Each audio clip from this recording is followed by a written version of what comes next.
My name is Alec. I'm a landscape photographer, and I'm stoked to talk to you today about photographing on a Kauai doors-off helicopter flight. So when I was trying to research how to shoot for my flight back in April, didn't really know like what lens to use, and just kind of like other things that maybe isn't like obvious before you actually go on the flight. So today I want to dive into the lenses that I used, how to shoot, the different settings, and kind of the different like red tape you kind of have to jump through while doing the doors off flight. So let's dive in.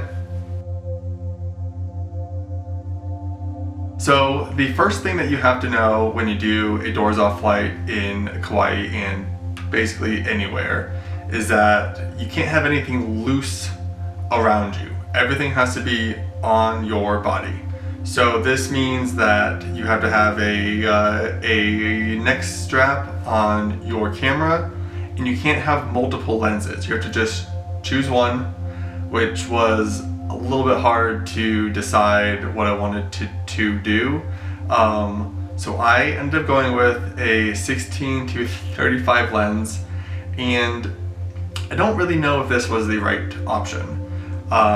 I found that when I was at the widest angle, I was getting the helicopter blades in the shots, and it was a bit tricky to like make sure that you avoided it. So I shot a lot of my content about like probably 24 to 35, and I kind of wish that I had just gone with my 24 to 70, or no, my 24 to 105, though a 24 to 70 would also be great.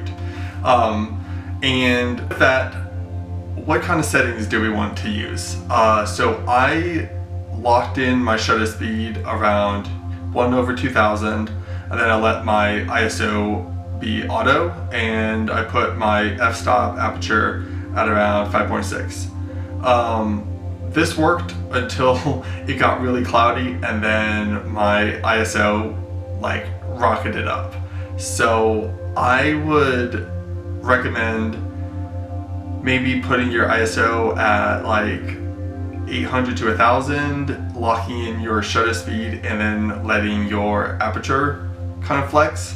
Because I had some shots, which is a huge bummer, that my ISO was like 5600, which isn't terrible because like new Lightroom denoise ability, you can make it look fine, but still like you still generally want your ISO to be a little bit lower. So then the next thing that I did, which was pretty cool, was I put my GoPro on my camera's hot shoe. It is able to latch in here, and it allowed me to be taking video at the same time when I was taking photos. So I shot basically the entire Kauai coast and a doors off trip on my GoPro 12. You can check out the video here. But that was nice, and they actually had to do like a quick check to make sure that was allowed, because you're also not allowed to take any more lenses. This was kind of a nice little cheat code to get around no multiple lenses. Next up, they do allow you to take your cell phone. You have to have it on a wrist strap, so they basically put a little plastic thing around the middle of your camera, and then they attach it to your wrist, so then it can't fly out. I always thought that the issue was they don't want anything dropping on the ground, but it is actually they don't want anything to fly back into the propeller and then crash the helicopter. So that is why you're not allowed to bring anything else. It's like a major safety risk if you do. A couple more photography tips and kind of things to know when you go on the flight. If you are on the left side of the helicopter behind the pilot, you are going to get shafted. So this is the side that will be away from the Nā Pali Coast, as you fly around it. So you take off in Lihue, then you go clockwise around the island. So the one part that you don't want to be on the wrong side is on the Nā Pali Coast, and unfortunately one person has to be. Our flight did do a loop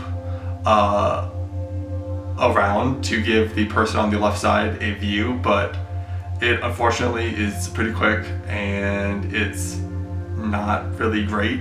So if you're a photographer, you want to be on the right side and just kind of hope that the person on the left still has a good time.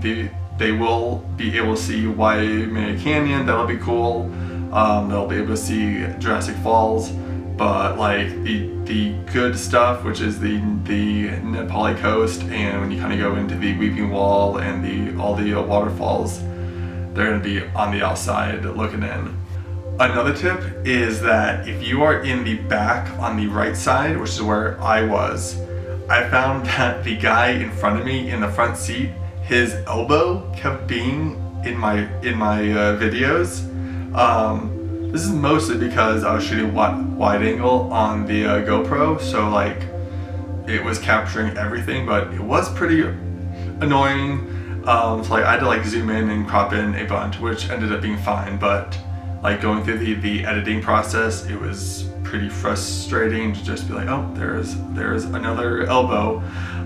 So if you can be in the front seat, I think that would be a pretty good recommendation, because you won't really be able to shoot to your left in any place. You are like really locked in there. So that was just kind of like a annoying thing.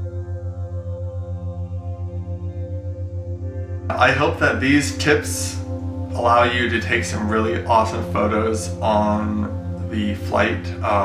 Feel free to ask any more questions below. Hopefully I got to like the main kind of big picture ones, but if you have more, feel free to ask. I highly recommend the flight, even though ours was kind of cruddy and our Nā Pali Coast part was in the clouds and we got rained on. Like I was constantly having to wipe my lens to clean it off, but overall it's an incredible opportunity to see the island, and I think that you'll have a wonderful time, especially if it's all clear without any clouds. Thanks for watching, take care, and have a great day.